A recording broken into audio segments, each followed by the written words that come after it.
৫৭ সংখ্যক ৰঙালী বিহু উদযাপন সমিতি দক্ষিণাতী বৰপেটাই আয়োজন কৰা সাংস্কৃতিক সন্ধিয়াত এক ভাল লগা সাংস্কৃতিক অনুষ্ঠান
আপোনালোকে দেখিবলৈ পালে এক বাৰে বৰণীয়া সাংস্কৃতিক যি বাদ্যযন্ত্ৰৰ সেই বাদ্যযন্ত্ৰ বুলিয়ে ক'লোঁ বিভিন্ন জনগোষ্ঠীৰ আদি কৰি যি দেখিলোঁ আমি সেই শিল্পী দল মোৰ লগত আছে। দাদা আপোনাক মোৰ চেনেললৈ স্বাগতম জনালোঁ। এই আপোনাৰ এই শিল্পী দলটোত কিমানজন সদস্য অন্তৰ্ভুক্ত হৈ আছে? আমি শিল্পী দলটোত মুঠ 20জন সদস্য জড়িত হৈ আছোঁ। লগতে সমূহ ৰাইজকে অসমীয়া নৱবৰ্ষ আৰু বিহুৰ ওলগ জনাইছোঁ দেৰিকৈ হ'লেও, আৰু আপোনাক অশেষ ধন্যবাদ জ্ঞাপন কৰিছোঁ যে আপুনি আমাৰ এই অনুষ্ঠানটো সম্প্ৰচাৰ কৰিছে বা আমি যি অনুষ্ঠান কৰি আছোঁ সেইখিনি আমাক আগুৱাই নিয়াত সহায় কৰিছে। ধন্যবাদ। কিমান দিন ধৰি আপোনালোকে এই অনুষ্ঠানটো মানে প্ৰশিক্ষণ লৈছিল? আমি অনুষ্ঠানটো একেৰাহে 5 বছৰ কৰি আছোঁ। 2019ৰ পৰা চলি আছে অনুষ্ঠানটো।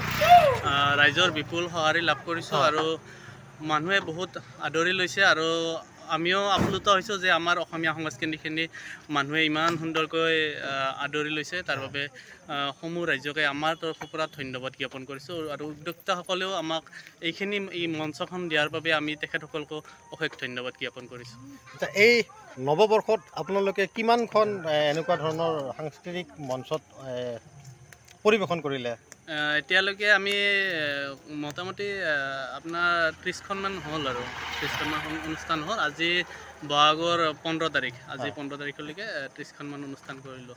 এতিয়া অসমৰ ৰাইজে যদি আপোনালোকক যোগাযোগ কৰিব বিচাৰে, আপোনালোকৰ অনুষ্ঠান চাব বিচাৰে, তেন্তে আপোনালোকক মানে কেনেকৈ যোগাযোগ কৰিব, ক'ত যোগাযোগ কৰিব, অকণমান ক'ব নেকি? হয়, আমাৰ এটা ফেচবুক এটা আছে, পেজ আছে, ভট্টাদেৱ কৃষ্টি সংঘ ব্যাকুচি সত্ৰ বুলি।